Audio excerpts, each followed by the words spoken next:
So good morning one and all. This is Dr. Vidya. I'm very happy to host this special day, Intellectual Property Day. So it's my pleasure to welcome the today's speaker, Mr. Shreekant Katti. Heartily welcome you, sir. And I hereby welcome our law principal, Dr. Salahuddin, sir. Welcome you, sir. And I feel extremely happy to welcome our vice principal, Dr. Mubin, ma'am. And Dr. Salma Khanna, ma'am. And the coordinator of IPR, Dr. Monica Arora. And all my dear colleagues and my dear students. So I'm very extremely happy to host this Intellectual Property Day. Every year we celebrate this day on April 26th, and that will come with a theme, okay? And this year theme sounds to be so interesting. The theme is IP and Youth Innovating for a Better Future. So that's the theme of this year. I just give a short flashback to this day. It was first established in 2000 by the World Intellectual Property Organization to raise awareness of how patents, copyrights, trademarks and designs impacts on daily life, and to celebrate creativity and the contribution made by creators and innovators. I would like to quote a quote here. If you are looking for a helping hand, there is one at the end of your arm. That means it's you who has to lead to the success. So to note that only, we celebrate this Intellectual Property Day. So we at Al-Ameen College of Pharmacy takes pride to celebrate this day under our newborn baby Institution Innovative Council activities. So I heartily welcome every one of you for this special day. Yeah. So no program would be successful without acknowledging God. So I hereby request Mr. Naimuddin, our first B Farm, to recite Quran to start with the program.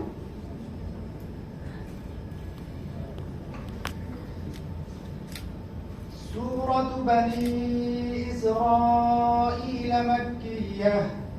أعوذ بالله من الشيطان الرجيم. بسم الله الرحمن الرحيم. سبحان الذي أسرى بعبده ليلا من المسجد الحرام إلى المسجد الأقصى الذي باركنا حوله لنريه من آياتنا إنه هو السميع البصير. وآتينا موسى الكتاب وجعلناه هدى لبني إسرائيل ألا تتخذوا من دوني وكيلا ذرية من حملنا مع نوح إنه كان عبدا شكورا.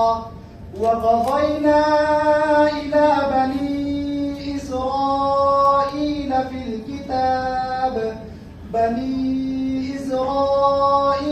الكتاب لتفسدن في الأرض مرتين ولتعلن علوا كبيرا. فإذا جاء وعد أولاهما بعثنا عليكم عبادا لنا أولي بأس شديد فجاسوا خلال الديار وكان وعدا مسئولا. ثم رددنا لكم الكرة عليهم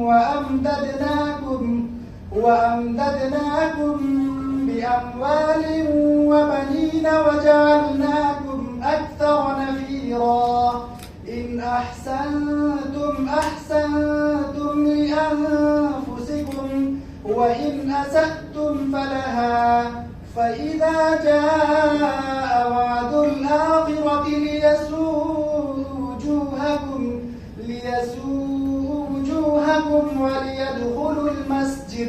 وليدخلوا المسجد كما دخلوه أول مرة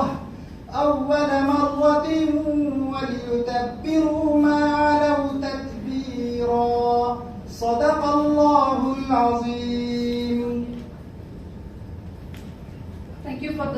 touching recitation. I hereby request all the dignitaries to kindly come down to water the plants, please.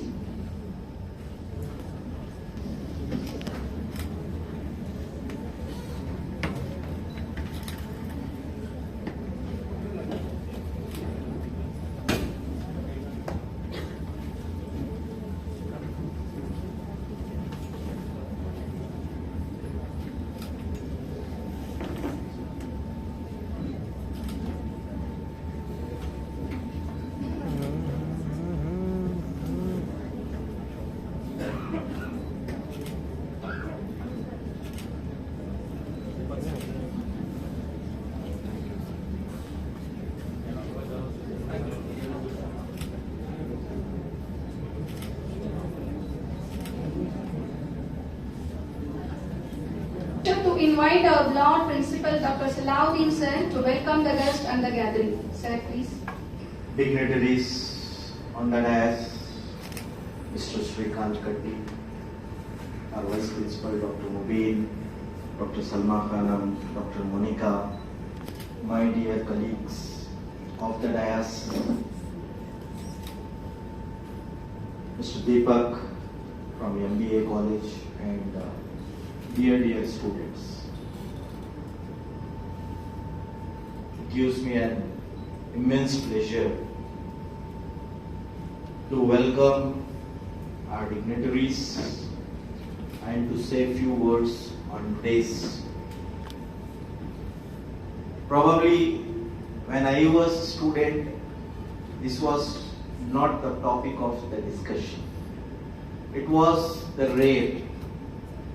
Whenever the intellectual property right we used to discuss, we used to think that it's a domain of something like a department of pharmaceutics, and which is not part of the industry. That was how the thinking used to have, the people used to think, and the explore to this area was not of the interest of the students.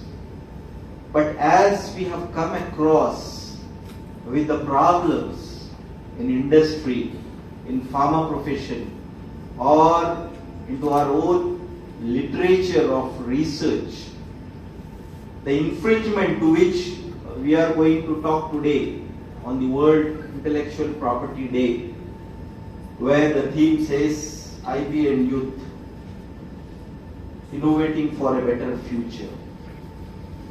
Students should realize what for this World Intellectual Property Day is being celebrated and what rights you have to understand. Probably every day we come across, we have seen the infringement of the copyrights. May not be you are aware of in the pharma what is happening, but in general if you see why Pepsi is only one brand, why not there are many brands? Because it is being protected with the copyright. That is where the IP comes into the action. Why not Reliance can be multiple companies? Why I cannot start like Reliance, a company in the name of Reliance? Why you cannot have the Facebook, a second name? Isn't it? If you see, there are copyrights. If you see wherever the people tried to copy, whether it comes into the pharma, there are many legal battles are going on. Probably Mr. Shreekant will give you more insight into what legal battles are going on, where if you become popular or if your brand becomes popular, then there are people who wanted to make a theft of it. And that's how if you see across, probably you might have heard that there are many distillery brands are available. May not be in the name of distillery, Bisreli, or it may be Bisreli, some other thing, they keep changing to it. Okay, someone was telling it is Nitin Mukesh, the name. And similarly when you pronounce Neil Nitin Mukesh, it sounds the same, but there are a lot of infringement into the brand or into the name. Similarly into the research, when you go across, you have copyrights. When you come with write up with one book, you have got copyrights. You might have heard about the infringement of or the case that is going on still, as I believe, the Three Idiots movie. there is a fight between a writer and the director that he says, I have written and this story is been copied and it was directed by somebody. That is way, tomorrow you imagine if something you have done the innovation and somebody copies to that, how do you feel? So you need to know the legality of the brands or any molecule or anything that comes across to which this World Intellectual Property Day is being celebrated, and Mr. Shreekant is over here. We know that he is very busy, but very happy to know that with one call he has accepted to be part of our today's World Intellectual Property Day celebration as part of the Institution Innovation Council that we are celebrating.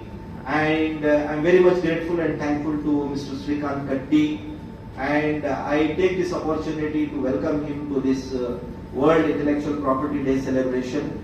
And I request our Vice Principal, Dr. Mubin, as well as the Vice President of the Institution Innovation Council to welcome Mr. Katti to this World Intellectual Property Day celebration with a flower plant.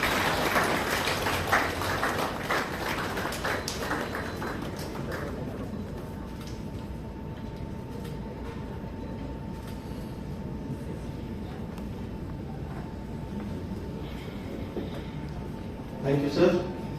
I also welcome my colleagues who has always been a strong force, inspiration, and taking every time a challenge. Probably students might be seeing that every day there is an activity at Al-Ameen. And this is all because of the strong force of Al-Ameen faculty and the strong backup from the students who are accepting to these activities. And for this, I take this opportunity and thank to our faculty members and also welcome them Dr. Mubin, Vice Principal, Dr. Salma Khanam, the Vice President of the Institution Innovation Council, Dr. Monica, who has coordinated in getting, assisted in getting the speaker and chief guest of today's function to this program. And I also welcome to all the faculty members, Dr. Deepak, who has joined from MBA Management Institution, and to all the students who have come. Probably the next 1 hour, definitely it is going to explore. You people will get the more knowledge on the IP rights, where Mr. Katti is going to highlight. And I am sure this is a dry topic, this is a dry subject, but try to see that how best you can. Probably today we are seeing Mr. Shreekant Katti over here. In the next few years, I want my students to be part of such World Intellectual Property Day, not as a student but as a speaker, working for one of the industry to protect their legal rights and to be as part of this profession.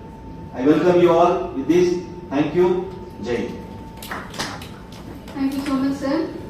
You know what is the best innovation of this century? Audience? Huh? Meme creation. Correct, right? We enjoy with that. That also needs some talent and creativity. How nice they are doing meme creations, right? Anyway, jokes apart, I request Mrs. Kalpana to present the biodata and introduce our today's speaker, Mr. Shreekant Katti, to the audience. Please, Kalpana. Firms and prominent MNCs. He currently works as Associate General Manager, Legal at Syngene International Limited, a Biocon Group company. Previously, he worked as a Senior Associate with Cyril Amarchand Mangaldas, India's topmost law firm in its technology, media and telecommunications department. His notable transaction during his stint with Cyril Amarchand was acquisition of cellular business of Tata by Bharti Airtel. Prior to CAMP, he was heading the legal department of major MNCs like LICO. He was also the legal counsel of Samsung R&D Bangalore. On deputation from Fox Mandal, Sir worked in Tokyo, Japan for 6 months as a part of Indian desk of City Yuva Partners, Japan's top law firm, and has advised many Japanese clients on various legal issues pertaining to India and Indian business, including M&A, private equity, foreign direct investment, etc. During his stint in Tokyo, he has held several working meetings with top officials of the Japanese government and Japanese judiciary, including the Justice of Supreme Court of Japan. He has, apart from Japan, visited Singapore, Beijing and Hong Kong and interacted with many foreign attorneys during these business trips.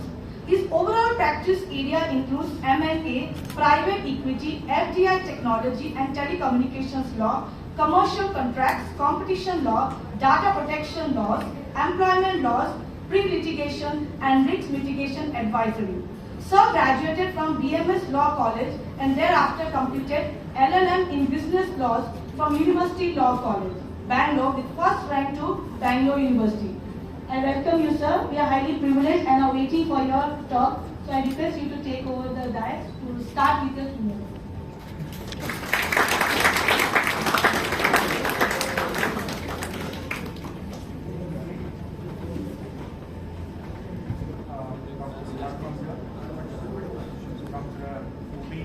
Respected Principal Dr. Al-Ameen sir, Dr. Mubin, Dr. Salma, Dr. Monica, other faculties of the institution, and my student friends. Good morning and welcome you all to this occasion.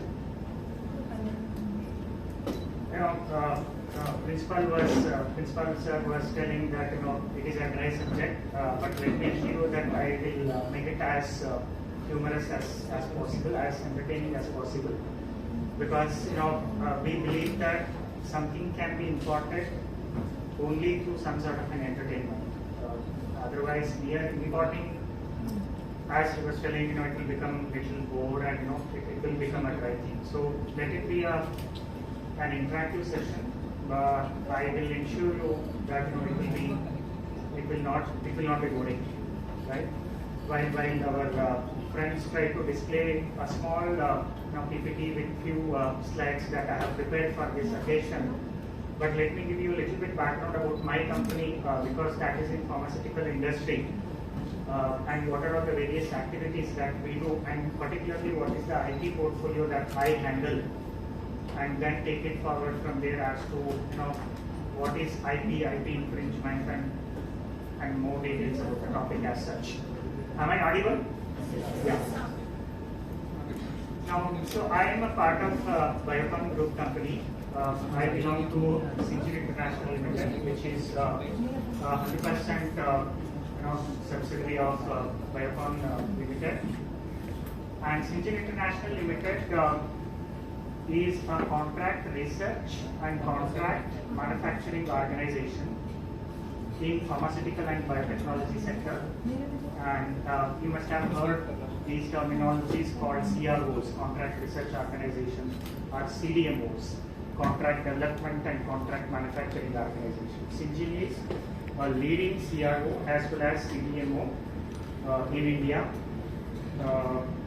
Majority of its clients are from outside of India, either from European region or from US region, who outsource the contract, the research activities or the manufacturing activities to Syngene, and we, on behalf of these clients, carry out the research activities as well as manufacturing activities in the field of pharma and biotechnology sector. And when I say R&D, it starts from starting from the discovery stage till the final manufacturing or the production of the drug. So entire starting from this discovery stage, then the clinical trial, then the manufacturing batch process, right? Then final production of the product. So entire life cycle management of a particular drug product is taken care by us.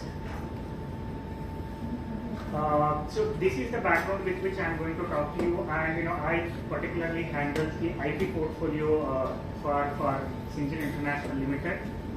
And when we say IP, it comprises of many aspects, right? But typically in a pharmaceutical company, we come up with generally two types of IPs. One is the patent, because as a research organization, Syngene itself has more than 500 scientists, right? Just like you. when you do your higher studies, you may become scientists in pharmaceutical industry. And Syngene has got more than 500 scientists who are doctorate holders working on various matters, conducting research and development activity on various products and subject matters. Now, as a part of during the course of the research and development activity, you may come up with a lot of inventions. I will come into the patents little later on. So one of the important intellectual properties that is worked out on a day-to-day basis in Syngene is the inventions, and when you take protection on those inventions, it becomes a patent. Right? So patent is one of the main intellectual properties which we as an IP lawyer handle in Syngene. Then comes the trademark. So Lupin is a famous drug manufacturer, right? So also Himalaya is a famous drug manufacturer. It's a main brand, but each drug product will have its own name or a brand, right? Right. For example, some insulin, right? Insulin will have its own name, Lupin insulin, something like that. So you may have to brand each of the products that a pharmaceutical company manufactures, right? So very simple, any particular syrup or any particular ointment or any particular tablet, anything that is manufactured by a company, the main brand will be there, but each of the product will have its own sub-brand. So this comes under, so branding becomes very important, because most of the time what we do, we go to a shop, not just the pharmaceutical product or a tablet, any product for that matter, we go and buy something which is of branded, right? Think about your own apparels. We go to a exclusive shop of Louis Philippe or Van Heusen or something like that, because in terms of quality, different vendors or different shopkeepers selling clothes might be different, but what matters a lot, what appeals you to go to a particular shop is the brand. And the brand comes from various regions. One is, of course, the marketing activity that a company does in promoting the brand of a company. And when it promotes the brand, the company takes protection of that brand under an intellectual property that is called as a trademark. So that means Louis Philippe is a trademark of Aditya Birla Group. I don't know you are aware of it or not actually, right? So like that, Aditya Birla Group holds many brands in its Louis Philippe, Van Heusen for that matter is also a trademark of Aditya Birla Group. So each of these brands have got a protection under it. That's why if you see any particular brand, if you see above, either it will have TM, right, or it will have R circle. So what is the significance of it also I will come to you. But the moment you see R round circle, it means that particular name is registered under Trademarks Act and nobody else can use it actually. Tomorrow you cannot start another cloth factory and name it as a Louis Philippe. Or you cannot start another drug manufacturing company and brand that as, for that matter, even Syngene or Lupin or Himalaya or something like that. Because they are a protected brand under the relevant intellectual property laws. In this case, the brand is protected under trademarks laws. So, yeah, so having said that, let us try to understand what is intellectual property. Intellectual property, as the name itself suggests, there are two words in it. I'm sure I think you have come across few workshops in the past on IP itself, but I would like to be as practical as possible.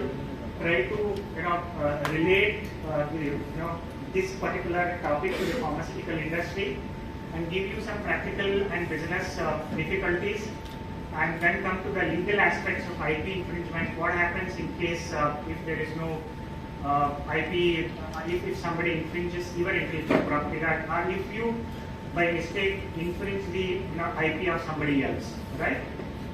Now what happens, what is intellectual property? That, if you see the term intellectual property and if you divide that, it has got two individual words. One is intellectual, another one is property, right? So as the name itself suggests, the term intellectual property means a property created out of an intellect, right? So that means anything that you create, okay? So again it becomes very important. Anything that you create, anything not that you copy from others. So it has to be your own creation, right? It has to be your own creation. Let's say in a lab you are doing some research activity and you find something, you create something, or you analyze something which is very new, right? And that innovation is of having some intellectual capability behind it. That means it is not just a very obvious thing, right? It cannot be very obvious. Looking at the things, people should not say, this is what you have found out, but this is very obvious, everybody knows it. No, it should not be like that. It should be new, it should be innovative, it should be arising out of the intellectual capacity. Then that particular property, that particular asset, or that particular idea or the asset, what you create can be called as an intellectual property, right? So is this very clear? What is intellectual property? Any asset, any idea, any invention, right? Anything. It can be a technology, a property, or a product, or a process.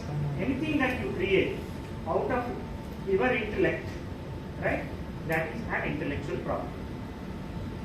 Now, in the context of a pharmaceutical company, or in the context of any company for that matter, IP can be created majorly because these pharmaceutical companies, contract research organizations would be into majorly research and development activity. There will be a lot of new ideas, new inventions, new processes coming into the idea of the scientists, and when they find out and think that this is something new which is not there in the market at all, which is not there in the industry at all, in which case that particular scientist can bring that particular thing to the IT lawyers and say that, hey, this is what I have come up with, this is the new idea, this is the new thing that I have found out during my research activity. Can I obtain intellectual property protection to it, right?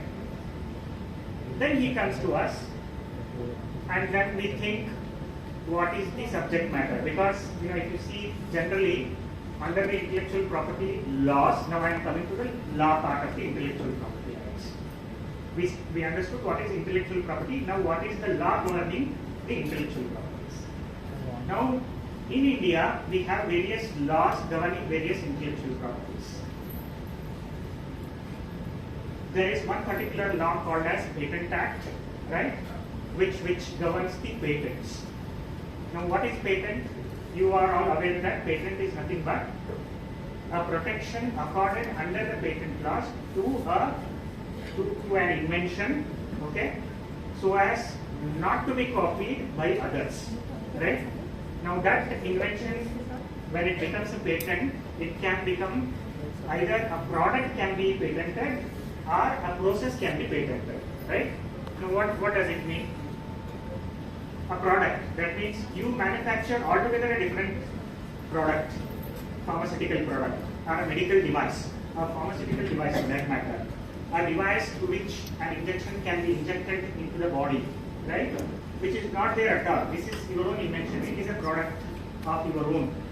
It is a product of your own invention, right? When such a product is created by you, right, then you can actually get a, next slide please, you can actually get a patent protection in it under the Patent Act, right? So what you can see, this product is my own invention. I want to get protection under the patent laws, and you prepare a specification, what is called as a specification. That means you, in an application to the patent office, draw down what is the product is all about, what is the new invention that is involved in the product, and it has got either other criteria to meet, right? Now, what are the other criteria? It has to be a novel product. As I was telling, it has to be a novel product. Novel concept, it is a new product, right? It should not be obvious. It is called as non-obviousness, right? It should not be obvious. It should not be like, it is already there in the market. What is non-obviousness thing that you are trying to create out of here, right? So it should not be obvious. More than anything, that product should be of some commercial value. That means it might be a new invention, right? It might be a very non-obvious product, but if it does not have any commercial value, right, then there is no point in getting the protection, because ultimately when you create a product or when you develop a product, it should have a commercial value, right? So only when you create something new, when you create something which is not obvious, and only when you create something which has got a commercial value, then it can be a subject matter of patent, right? Then you can go approach the patent office, okay, and then obtain patent on that particular product, right? Similarly, you have what is called as process patent. So there are two kinds of patents that you can obtain. One is patent on the product as such. Second one is you can obtain patent on the process. That means same thing can be done in different ways, right? The same product can be manufactured through various processes. Let's say a tablet which cures or which prevents further escalation or further aggravation of diabetic disease, right? The process of manufacturing that particular tablet can be various methods or processes. It can be manufactured through this process involving these many chemical particles or components. It can be manufactured through another method or process with the help of some other compositions or components, right? So this is called as a process of manufacturing the product. So when you develop your own process of manufacturing a particular thing, or when you come up with your own process, then what you can obtain on that is a process patent. That means that particular process, you define it in the specification and submit to the authority, and when we are convinced that yes, this process is something new, this is not obvious, yes, it can be commercialized, then what you can get on that particular process is called as a process patent. So there is a product patent, there is a process patent. If you see, nobody in the world knows what is the process of manufacturing Coca-Cola, right? It's a patent, it's not a patented, but it can be patented. I will come to that, why it is not patented and all that, right? But it can be patented. Similarly, there are so many products in the world which are patented. There are so many processes in the world. Same thing is manufactured in different processes, and each of those processes are patented under the patent laws, right? Yeah. Next one is trademark. So I was just telling you the example of Louis Philippe or Vanderson for that matter, right? So definitely, the brand or the company as such to which these particular apparel brands belong to is Aditya Birla Group. Aditya Birla Group itself is a brand, right? But each of their sub-products, each of their products is required to have its own brand. For that matter, you just take any watch, Fossil watch, right? You have Fossil watch. Fossil, the moment you say, oh yeah, he is wearing Fossil watch, that means you a kind of a sophistication that comes into your mind the moment you hear the brand. I feel very elated when I see that, oh, I am wearing a Fossil watch, right? It is nothing to do with me, I am the same person, but I feel myself very sophisticated and elated because I am wearing something very branded product. Now how that become a very branded product? One, by virtue of the marketing activities that is done by the company, and second, by virtue of the brand protection that is taken by the company on that particular thing. Fossil as such is a trademark registered name or a brand, right?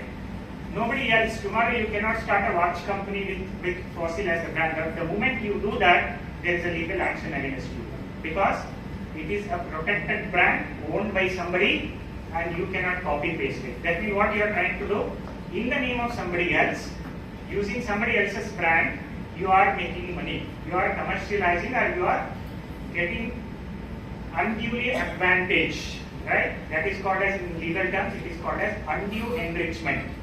That means you are getting enriched without proper due credit given to the rightful owner of the property. That is called as undue enrichment. That means if you sell the product of a brand belonging to somebody else, you are into either infringing the trademark or you are counterfeiting. It is called as counterfeiting. I will come to that. What is the difference between counterfeit means, as sir was telling, you will just slightly tweak the name.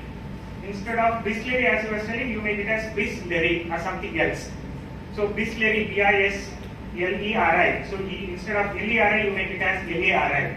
It is called as trespassing or counterfeiting. That means you are manipulating in such a manner that it is not the same, but for the people, it looks the same. Oh, it's a Bisleri company, so it is the same. So their mindset is that it is that Bisleri.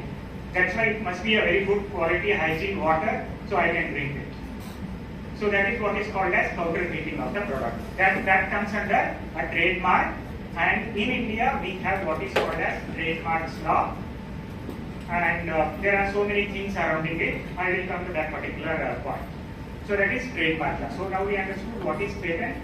There is a product patent, there is a process patent, then we have trademark for the brands, right?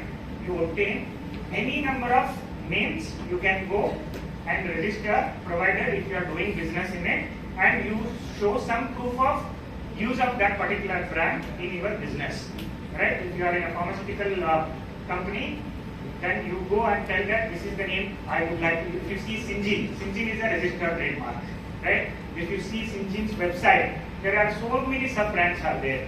I can give you an example. There is something called as InstaVisit, right?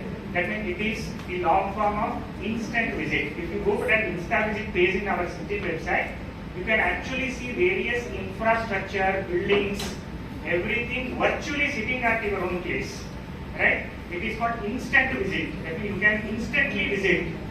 That is why we have taken trademark on the name InstaVisit, right? Similarly, you have Synvantage. If you go to our website, there is something called Synvantage. And we have Syngene Synvent. For our US business, we have called it as Syngene Synvent actually, right? So similarly, each company can have its own sub-brands for which a trademark protection can be obtained under the trademarks laws, right? Similarly, the educational institutions are not exceptions. You can have your own brand, right? Each class can have its own brand. Each particular section can have its own brand. You name a particular name to the section and go and trademark it, saying that we would like to promote this particular brand to attract the students to our institution, right? You can actually go and brand that and you can get a trademark registration for that. Just that you need to make sure that it is a brand which can sustain, which is not there in the use already, right? In a similar industry, you are very well, you have every right to go and get the registration done for that particular trademark. Then you have copyright. Copyright may not be suitable or relevant in the context of an industry, but as a researcher, right? You write so many articles, research articles, right? You write so many theses, right? You can have a copyright. In fact, copyright, there is no requirement of any registration or anything as such. The moment you write something, the moment you create something which can be copyright protected, you are already a owner of that particular copyright material. For example, I shared an article authored by me with Dr. Monica, right? That is published in the Asia Law Journal, right? The moment I write and publish that, I already hold a copyright on that, right? Similarly, copyright can be on a song, right? A lyric, a song that you sing from your own voice, vocal. That it can be a copyrighted, right? Similarly, a lyric, something you write, a song that you write, there can be a copyright on the lyric itself. Nobody else can copy that without your permission, ideally, right? Nobody else copy and publish the article that I have published, I have authored without my permission. I may demand royalty for that. You can copy my article or you can reshare my article provided you give me the royalty on that. That's why there are so many singers. There is a singers association, performance association that you get to hear. That means every time you use their voice in your own commercial activity, right? You are supposed to give royalty to them actually. Okay, there is no proper enforcement of the rights happening in the industry. That's a different thing. But each performer has got a right over the song that they sing, and every time we need to copy that or replay that particular song, there is a requirement of consent and permission to be obtained from the original copyright holder, the original singer. Let's say Sonu Nigam has sung a song, he holds a copyright on the song that he sings. We need to go back to him, seek his permission to replay that particular song in our commercial activity and pay him the royalty that he demands for that. Okay, in practicality it is not happening, enforcement is not happening because of the practical issues again. He doesn't come to know that I am playing his song here in this commercial activity. So that's why there is no proper check and balance happening, because of which the enforcement is not happening. But if you ask me what is the law, this is the law on copyright. So we talked about those 3 intellectual properties which are protected under the law: patent, trademark, copyright. There are other things, designs, there are geographical indications, then there are plant varieties protection. We will not get into that because they are not so relevant in this context.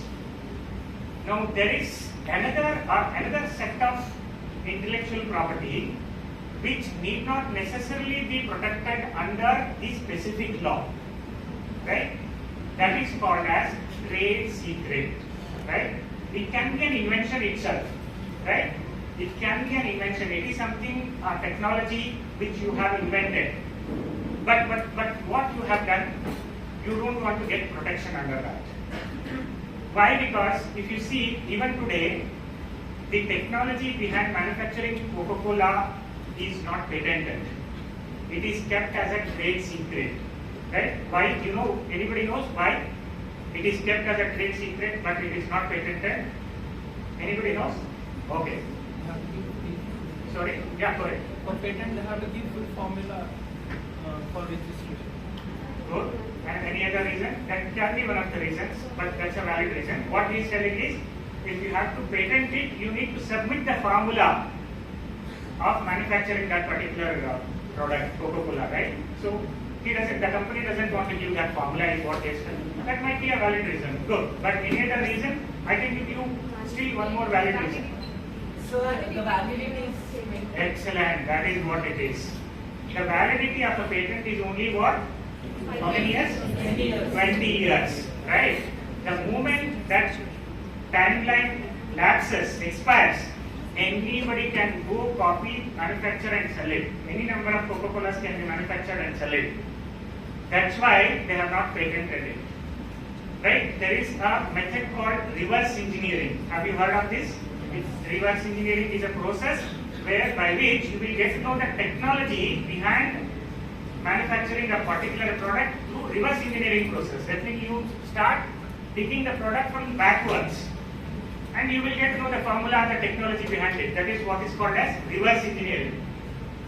The moment you do the reverse engineering, you will get to know the formula, or you will get to know the technology behind a particular product. That is why Coca-Cola has not obtained patent protection. It has been there since centuries, right? Coca-Cola is there, at least to my knowledge, since 60-70 years, if not more than that. But still nobody could copy its formula because one, it has not been patented, because immediately after 20 years anybody could have got that, because it is already submitted before the authority, anybody will apply, get the formula, start manufacturing it. But they have kept it as a trade secret. Now how a trade secret can be protected? Because there is no law in India as of today to protect the trade secret for any number of periods. But it can be still protected. Coca-Cola has still protected its trade secret. That's why I and you cannot manufacture the Coca-Cola, right? Because I don't know the formula or the technology behind it. It is protected under a contract called confidentiality agreement, right? Or trade secret protection agreement. That means if I want to share that formula to you, okay, for you to manufacture that particular, because Coca-Cola is a single company, it cannot manufacture by its own throat work, right? It has to give that particular formula to an Indian company of Coca-Cola to manufacture it. How it is given? It has to give the German Coca-Cola company to manufacture the product. How it has given? It has given that particular formula to a company in Germany called as technology transfer agreement or a confidentiality agreement, by which there is a contractual obligation on the party who receives that formula to keep it secret. Okay? If he breaches that secrecy, he is liable for the damages to the extent of loss suffered by Coca-Cola company, okay, because of his disclosure of trade secret or a confidential information. But goodwill, trade secrets, these are all still intellectual property rights. Okay? If they are not protected under any specific law as such, but they can still be protected under a contract called confidentiality agreement or a technology transfer agreement, whatever you call it as, provide necessary protection clauses in the agreement saying that I am sharing this trade secret with you. You need to keep it very secret. In case if you disclose that particular thing to anybody else without proper authorization, without my consent, then you are liable for the loss suffered by me because of your infringement. Right? So this is another set of intellectual property, and this is another way of protecting the intellectual property, which is nothing but a trade secret or a goodwill. Okay? So I was talking about trade secret, right? So a trade secret and it can be protected under a contract. Now when I say contract, you get terrified, right? Contracts are drafted by contract lawyers. In this context, to make you little humorous and not to make it anything little more boring, I would like to give you a very simple, because tomorrow you may become an inventor, you may have to sign so many contracts with the company, because if you invent something working for a company, like let's say tomorrow you go and join a Biocon group company, right? And you invent something, you cannot be the patent owner, you can be the inventor, but owner of that invention can be only Biocon group, because you invented something during your course of employment with the company, right? So here you can be an inventor, but the patent owner can be the company. Let's say for that you need to sign a contract with a company, Biocon group company, saying that I have invented this particular thing, I can be an inventor, but however I agree for the patent to be obtained in the name of the company. Okay, so there are so many contracts, that's why we lawyers get business, right, in drafting so complicated terms and conditions in the contract, right? We draft it in such a manner that no ordinary man can understand it. Again, you go to another lawyer, each party to the contract will hire two separate lawyers, give enormous business to them, and they become rich. At the same time, parties will become, okay, whatever it is. So, but there is a way of drafting a contract, there is a way of putting things in a contract and all that. But in that context, I will give you a story. Since we are in an educational institution where there are teachers and where there are students, right?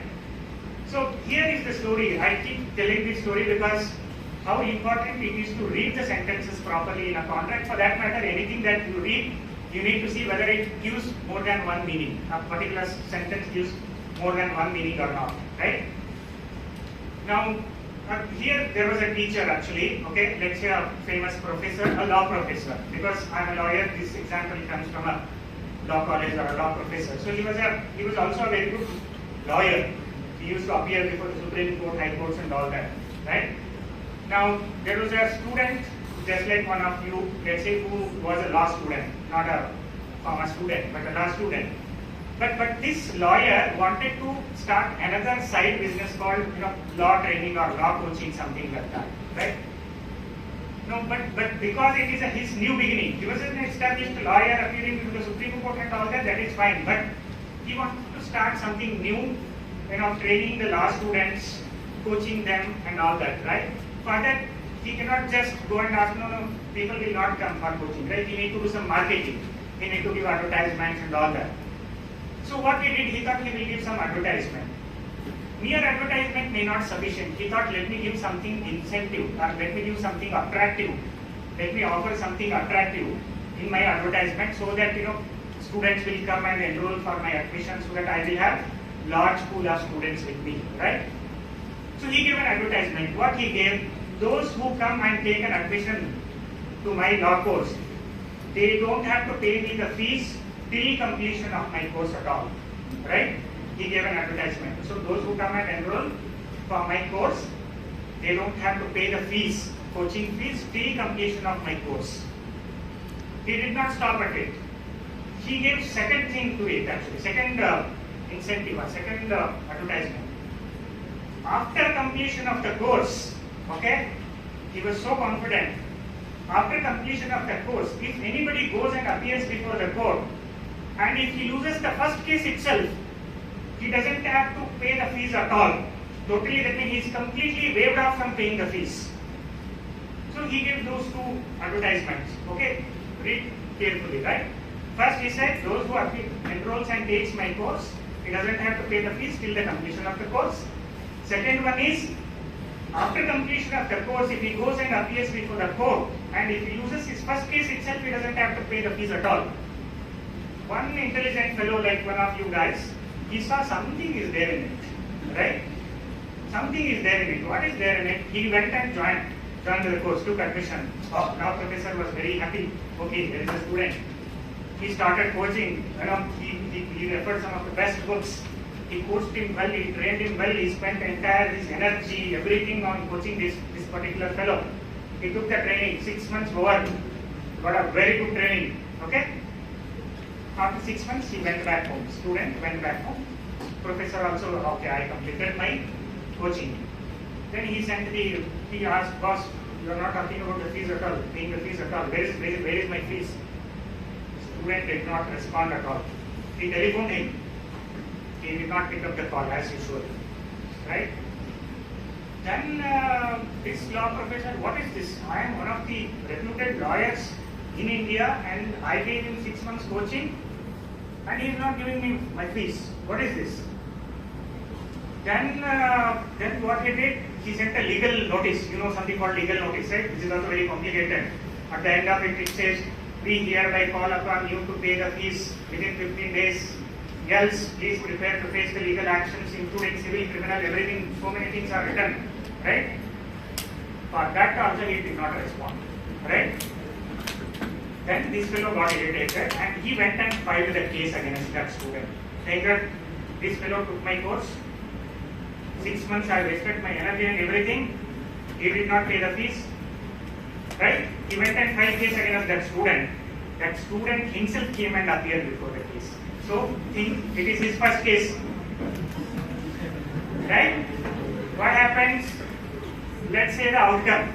Let's say if the decision court gives the decision in favor of the student, as per the court's decision, he doesn't have to pay the fees. Let's say if he loses the case, as per the terms and conditions, advertisement that he has put, he lost the first case itself. Therefore, he doesn't have to pay the fees, right? So that's why it becomes very important to you to understand the meaning between the sentences. It is called as read between the lines, right? Read between the lines. It becomes very important for you to understand not just one line. You understand entire paragraph and understand what is the meaning that it gives. That goes even to a specification that you write for an intellectual property invention that you want to write, right?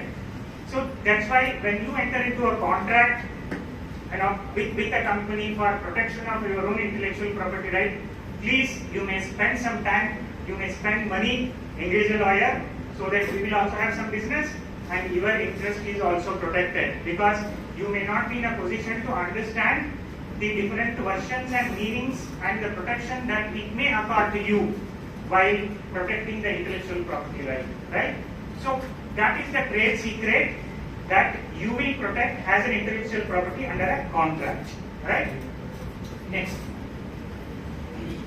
Now we understood what are all different types of intellectual property protected under the law, not protected under the law, which is protected under a contract and all that. Now let's come to what is infringement, right? Which is very important, because one is somebody else infringing your own intellectual property right. Let's say you have a product or you have a process, you have a brand name, you have a copyright law on a particular research article.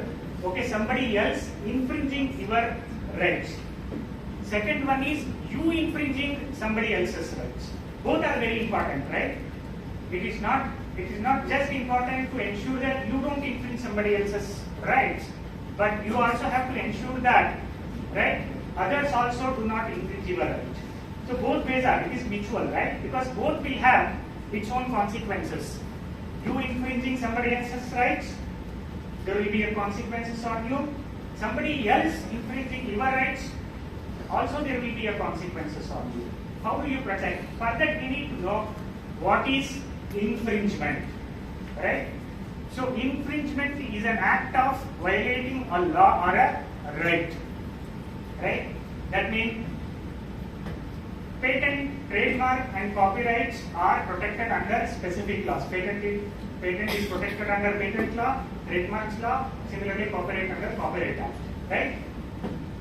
If you violate the law under Patent Act, by which if you copy somebody else's patented product without his permission and thereby commercially exploit that product, or if you copy and commercially exploit a process which is patented under a Patent Act and thereby commercially exploit somebody else's process, then you are an infringer.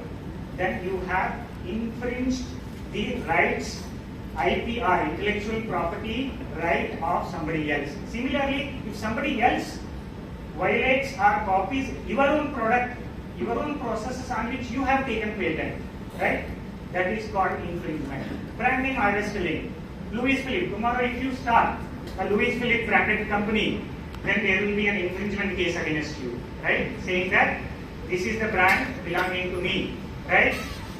This is the brand belonging to me. You are unauthorized to use that particular brand. If you have already used it, whatever the goods I have consequences I will come, but you will become an infringer, right? Similarly, copyright violation. What happens? How a copyright violation? You know, right? There are so many theses written for PhD. There are so many articles written. What happens? We copy paste from somewhere else and put it over here somewhere in between, change sentence here and there, and then make our own copyrighted material. No, it cannot be like that. There are ways and means to identify whether the material is of originality or it is copied from somewhere else. It is what is that particular process is called, right? Correct, plagiarism. So that means that is the process with which you can find out whether the material, the paper that you have written is of original or not. If it is not, then you are not only misrepresenting to the body to which you are submitting that particular thing as your own paper, but also you are violating the copyright of the original author, right? So that means, so I will give you some intricacies of the copyright law. So there is a story, right? A same story can be written in your own language, in your own words, in your own form.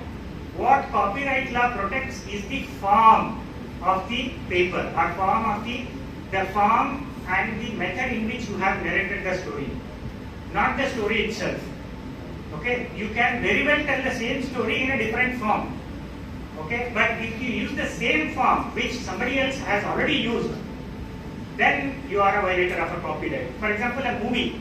On Bhagat Singh, there are so many movies actually, right? Same story can be told in various forms and ways, but you cannot have the same story, same way of narrating the story, okay, by somebody else. Then it becomes a copyright violation. So what copyright protects is the form in which a particular thing is narrated, right? So that is, if you use the same form, if you copy paste something from somebody else, then it becomes a copyright violation. You know validity of the copyright law? Anybody knows validity of the copyright law? 60 years. Sorry? 60 years. Anybody else? 60 years of what? It is 50 years after the life of the author. It is not just 50 years, but I may live 100. But hopefully I live for 100 years. What if I live for 100 years? That means after 50 years I lose the right? No. It is 50 years after the life of the author. Right? So that means the longevity of the protection under the copyright law is much longer than compared to the patent. Trademark can be renewed. So generally trademark protection registration is given for every 10 years, 20 years, and you can keep on renewing that based on your usage, right? You understood that, right? Now, we came to the infringement part of it. Now, I will tell you a little bit about trademark because there are various brand usages and all that. What happens in case of a trademark? I was telling you about TM and R mark, right? What is TM and what is R? Trademark is copyright. Okay, TM matlab it is trademark. The short form of long form of TM is trademark. R circle is register. So the denotation is when you use TM under or above any particular mark, it means it has not yet been registered, but it is applied for a registration. Right? It is applied for registration. So that means, please note, I have already applied for it, better not to use it. That is the message that you are giving already to the market, right? When R is used, it is already registered in my name. That means I already hold trademark registration on that particular brand name. Now what happens when you use TM or R mark? Now for example, when I get registration in India, I use R mark, right? That means let's say I have a registration, this is my product and I have a trademark registration or brand name registered in this name. So on this I will put it as R, right? No, but if the registration that I have taken is in India, what if tomorrow I am traveling abroad, I took this product outside of India, let's say to Japan, okay, and somebody sees that, oh yeah, this product, okay, this is only R, because we have not registered only in India, right? So what is the meaning of it?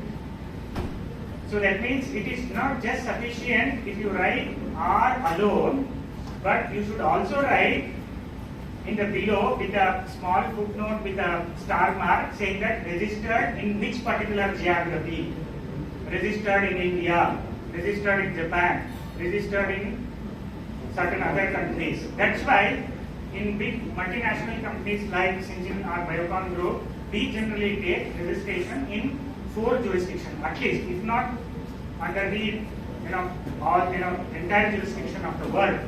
We take registration in India, of course, because we are an Indian company.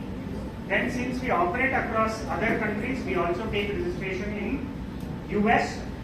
We also take registration in European region. European region comprises of so many countries, right?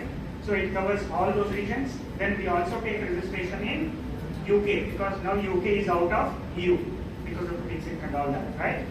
So at least you ensure that you take registration in select registration, so that tomorrow if you go with a product which has got a R mark, based on the registration that you have taken in India, if you go to outside country, then you are not only misrepresenting but also you are infringing the trademark of similar brand which is owned in that country, right, by some other company, right? So in this respect, I have written an article which is published in the Asia Business Law Journal. I have shared that link with Dr. Monica. If you are interested, you can take that link and go through that and let me know if you have any comment. Because that is purely out of the work that I am doing currently in Syngene on various brand names. And we found this practical difficulty, that what happens if I take a registered product, okay, based on the registration in India, outside of India, will I be still an infringer and all that, right? So it may amount to an infringement and we need to be careful about it, right? How many more minutes we have? 10 minutes? Okay. Next slide please. Now let's come to the legal aspects of infringement. What happens if you infringe or if somebody else infringe your intellectual property, right? Now there can be so many remedies. One is we have bucketed them into two sorts of remedies. One is civil remedy, another one is criminal remedies. What are the civil remedies for infringement of an intellectual property? Let's say tomorrow somebody manufactures the products which you own, and okay, on which there is a patent on you, there is a brand on you, right? What happens? You can file a civil suit for injunction. Anybody knows what is injunction? injunction is also called as stay order. That means what? You file an injunction suit before the civil court and say that, hey, the product that he is manufacturing belongs to me, I own the patent on it, okay? Please give an order restraining that particular person from manufacturing that product anymore. Stop. Stay, stay wherever you were. Don't proceed from there. Stop. First you get an injunction asking the other party stop manufacturing the products on which you have a claim of a patent till the entire dispute is solved. That is called as injunction. It is called as, in normal or ordinary language, it is called as stay order. Stay order. That means stay wherever you are. Stop. Don't manufacture any further. That is called stay order. But if you have to get that stay order, you need to convince the court that he has actually used or manufacturing the product on which you have a patent or a trademark. And not only that, because of that, you have suffered a loss. That is what you need to prove to the court. Right? One is he is using the product or manufacturing the product on which I have a patent or a trademark. And not only that, by doing that, he is making me suffer in terms of financial losses or commercial losses. That is called as balance of convenience. You need to prove to the court that there is a balance of convenience in your favor by providing necessary evidences or proof that he is infringing your intellectual property, right? He is infringing your patent or a trademark, because of which I am suffering commercial losses. If you can prove that, there is a prima facie case. It is called as making a prima facie case. There is a balance of convenience, and therefore the court gives an order of injunction stopping the other party from manufacturing those products any further. So what you have secured, you have stopped an infringer from further continuation of the infringement, right? That is one civil remedy that you can immediately get for the infringement of any intellectual property right. Now second one is ex parte order. Sometimes these ex parte orders in the form of a stay order can be given even without hearing the other party, right? The other day we got one ex parte order. Somebody was coming and telling me that the house that you are staying belongs to me. So he had come up with one big JCB or a bulldozer to demolish the property, right? So we took a photo and picture of everything and approached the court. This is a case where we represented one of our clients. We took to the court and said that, hey boss, this house belongs to me. These are the properties documents that I have. This is the state date. I am the owner of the property. He is altogether coming up with a JCB and trying to demolish as if, and he is claiming that it is his property. Give me an ex parte injunction order. That means it is an injunction order even without hearing the other party, because there is an imminent threat to your property. There is an imminent threat to your right. So if you can prove that there is an imminent threat to your intellectual property right, if you do not grant me the injunction, there is going to be a huge commercial loss. The court will give an ex parte order. Ex parte matlab without the other party. Just hearing you, based on the proof that you give, court will satisfy that there is an imminent threat, I should give an injunction order. The court will give an ex parte injunction order restraining the other party from continuing with the infringement. Right? Understood? Then seizure and destroy. Deliver, surrender and seize and destroy. That means what? One, you have stopped that guy from continuing the infringement till the disposal of the case. What if he has already accumulated huge amount of products, okay, on which you already have a patent or you already have a brand protection? Let's say a full warehouse of products he has already manufactured. What do we do? So there is a cease and desist order. It is called as, what we can get from the court is called as a cease and desist order. That means first the court will order for the seizure of those manufactured product on which you have a patent or a brand protection, an order of desist. Desist matlab stop doing it. Not temporarily, permanently you cannot do that infringement forever, because by virtue of the document, court is satisfied that I am the owner of the patent, I am the owner of the brand, and you have infringed the intellectual property of me. That means my intellectual property is violated, and therefore the court orders the other party to desist from infringement. Desist matlab stop forever from infringement of his intellectual property, right? And also it orders the seizure of the products which are already manufactured violating my intellectual property right. You understood? One is injunction, another one is seizure and desist, right? Next one is an award for cost and damages. So what if the loss that you have already occurred because of his infringement, right? That means he might have already sold crores together of manufactured product violating or infringing your patent or trademark, right? For which you can claim compensation, right? In terms of costs and awards. That means you may approach the court saying that because this fellow violating or infringing my intellectual property right has commercially taken advantage to the tune of so many crores, please give me or award me the compensation. You may seek that prayer to the court, and the court based on the proofs and evidences may award costs and other compensations to you. So one is stopping that fellow, second one is seizure and resistor, and third one is getting compensation for the loss that you have already suffered because of the infringement that he did in the past and because of which you have suffered a loss, right? Then tracing orders. Tracing orders means where and all he has stored his product, infringing my rights, my products.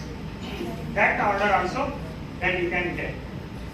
That is about civil remedies. This, to a certain extent, may protect you or enforce your rights against the intellectual property infringement by a third party, right?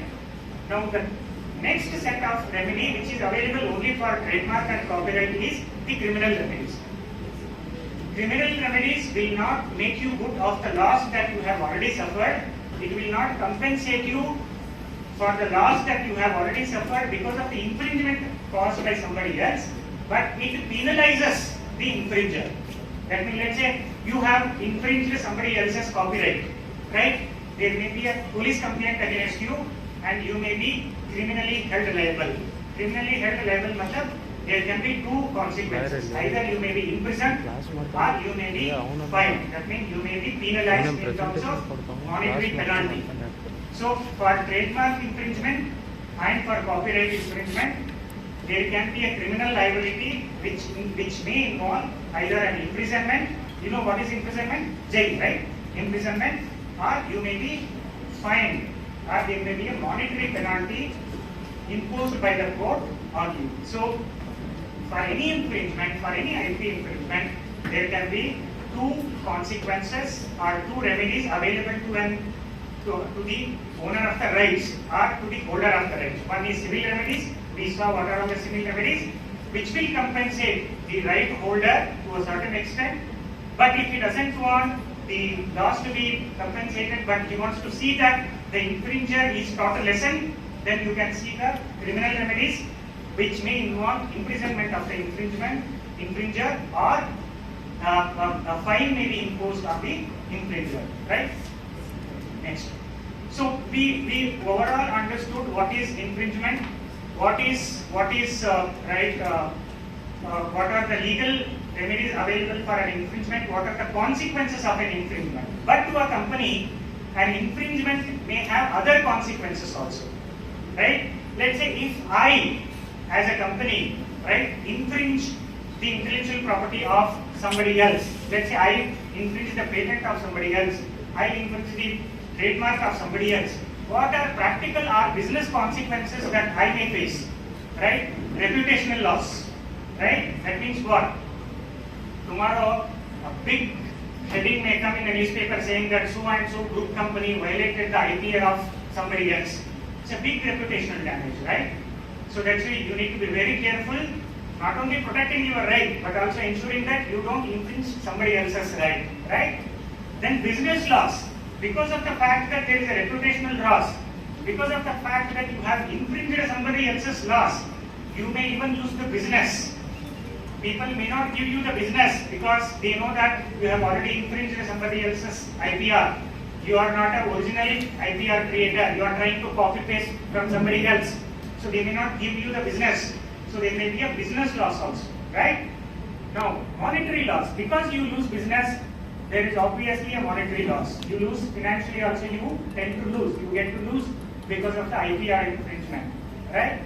Now, there is contractual liability. In a contract, if you infringe the IP, then the other party may sue you for the breach of the contract, right? Saying that I told you to keep it confidential. This is my intellectual property right. I gave you this for a specific purpose, but you violated that, and therefore there is a breach of the contract, and therefore you need to make good loss of the same. So there will be a contractual liability. There will also be an indemnity. That means you need to indemnify me. Indemnify matlab make good the loss, compensate me. So these are all the practical consequences or other consequences of the infringement. Therefore, one needs to be careful. Next, the advice as a researcher, as an innovator, as a then student, going to be an inventor, going to be an owner of an intellectual property right, a very simple advice from my side to you all from now onwards itself is, one is protect your rights. If you think that you own something which can be protected as an intellectual property right, seek necessary protection under the law or under a contract, so that tomorrow if there is an infringement, you can enforce your right, right? You can ensure that nobody else infringes your right. Second one, even more important, is do not infringe somebody else's right. That is also equally important, right? You not only protect your right, but also you do not infringe somebody else's right, because both have got consequences. One, if you protect your right, you can protect tomorrow if there is a loss to you from somebody else. And second, if you do not infringe somebody else's right, tomorrow nobody can come and question to you. In fact, you are in a much advantageous position in becoming a successful businessman or successful entrepreneur, or for that matter, successful innovator, successful employee of a big, large multinational company. Right? Understood? So this is all overall framework about the infringement. In case if you have any questions, you can always ask me. Otherwise, thank you for your patience. Thank you so much.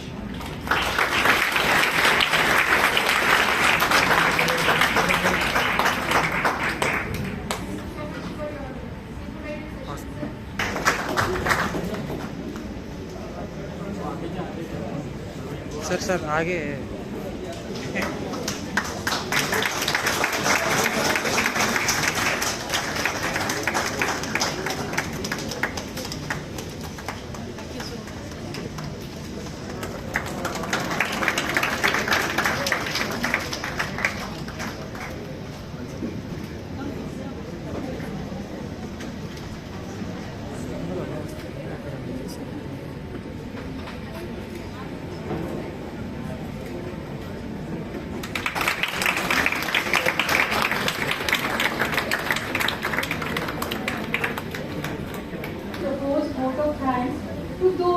directly and indirectly contributed to this motivational guest lecture entitled IP Infringement, Consequences and Legal Aspect.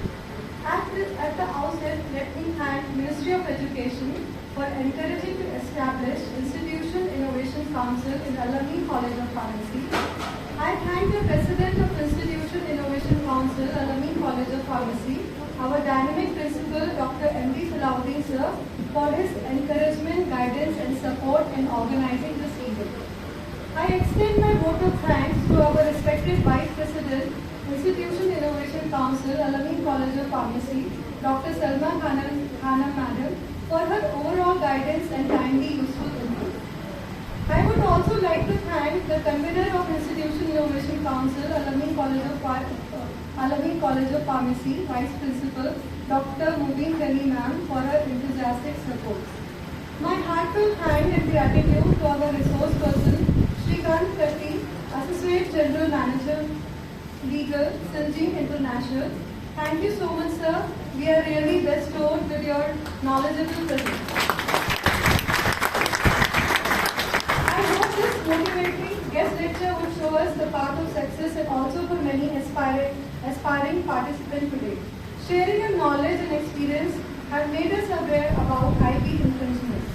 You have showed us wide aspect on IP infringement and its legal aspect, which were very new to us.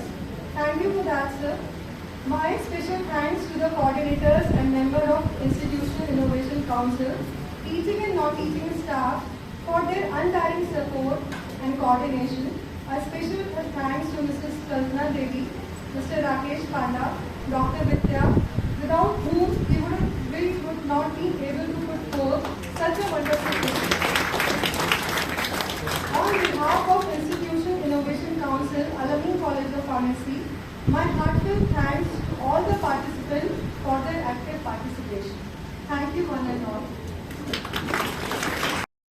Salahuddin sir for having taken a keen interest in organizing such a program.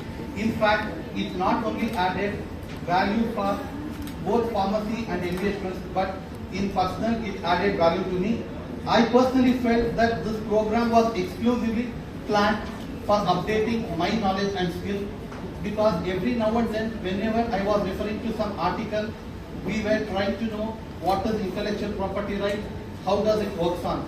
But to be honest and fact, when we hear a right topic from a right person, adds a lot of knowledge to our key success. In fact, this lecture gave a fruitful thought and it was a knowledge gaining session. Such a session has to be held periodically, systematically in order to educate. Since we all believe at Al-Ameen that learning is a continuous process, learning should not only be an off mode, it should also be an on mode. Learning is a continuous process which really strives hard and it gains a fruitful result. Not to forget the contribution made by all the faculty members of pharmacy. Can we all give a round of applause for all the faculty members who voluntarily did so much. In fact, I was not even aware when I came and when I saw the enthusiasm and zeal.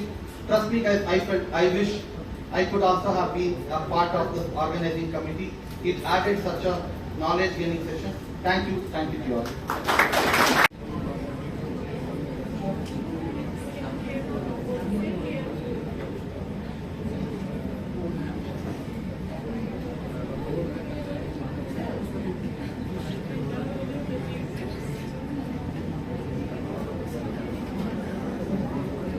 The theme of IP and youth innovating for a better future.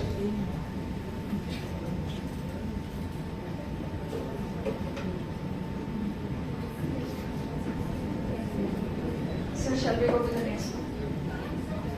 This is logo number 2 with the code of WX02.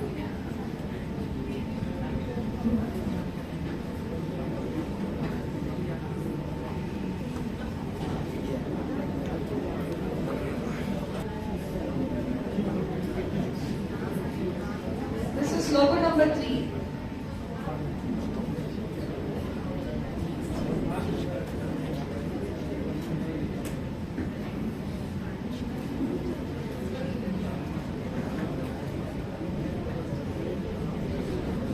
This logo says Dare to Dream.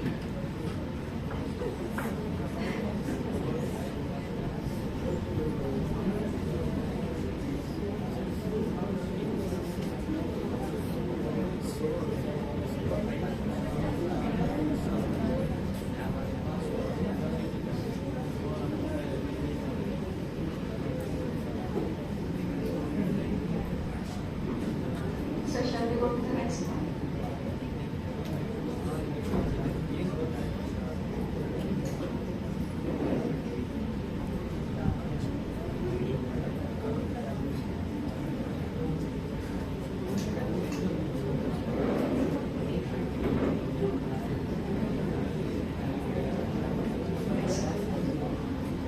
Logo number 4 with the code WX04.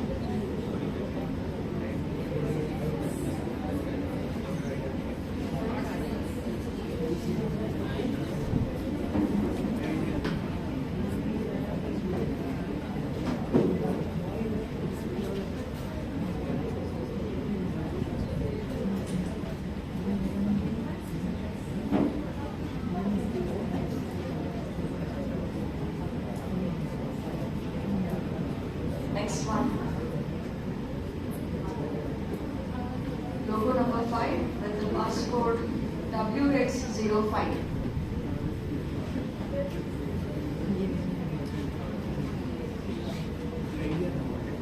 The slogan of the logo is guard it before you create it.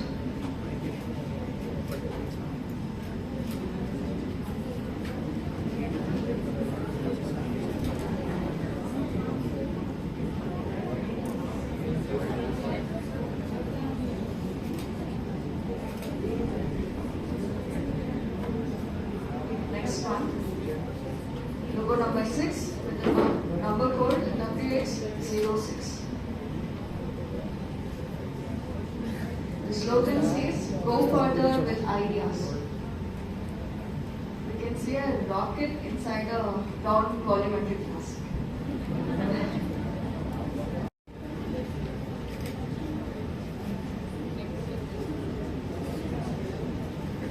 Logo number 7, WX07.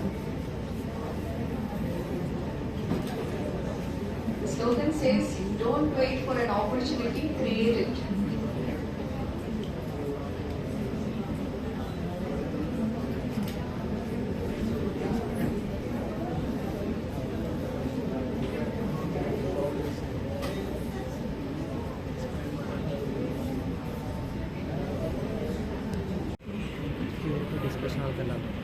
And this is the last logo.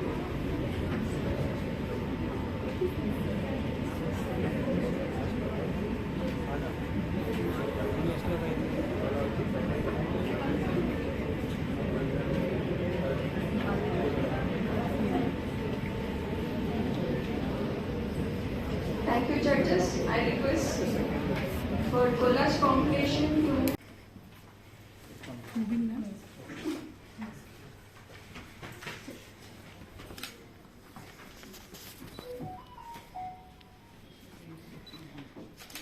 Who is this? Sir, number code is given. Code is given, sir. Participants are not. Participants. They could have explained. I'll call them. Yeah, if they would have explained, that would have been nice. Right. Shreekant. So we can call them, sir. No. Yeah, I think they can explain what they are trying to Okay.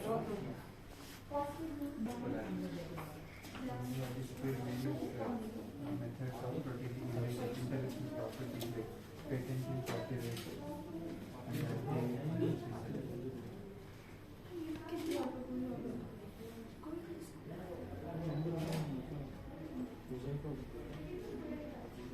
so there you have given two.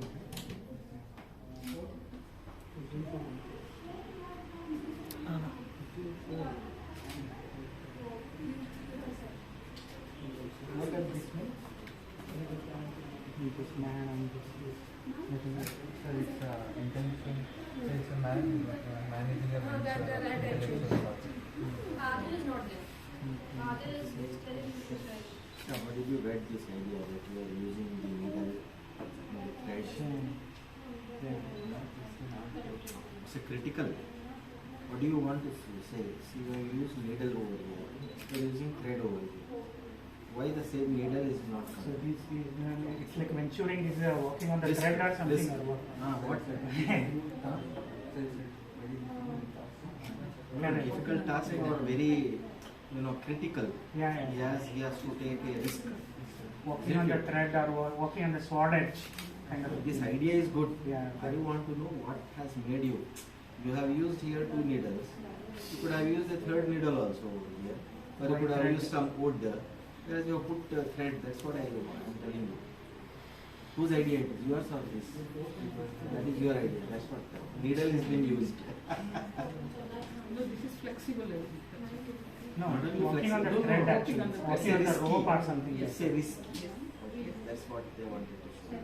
So any venture they are taking up, they have to take the risk. This is the risk they wanted to show. Very good idea.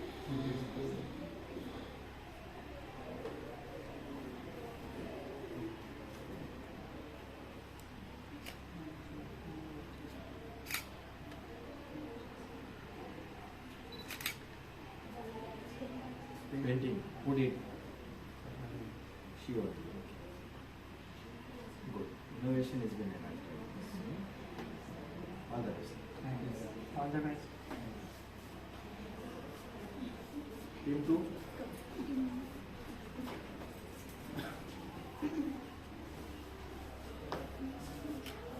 Yes, you can explain. So before we start any idea, these are the things which come to our mind. Whether it is idea, business, implementation. So we have tried to incorporate almost every aspect that comes before you start a business or you patent anything for yourself. So all these things. And these hands, they represent the intellectual property rights which protect your ideas as soon as you implement them. This is brain, right? Yes. So this is an outcome of the brain here, and this is protection. Yes, so As an invention is generally shown by bulb, so its invention is we are thinking about that innovative thoughts. So in that way we have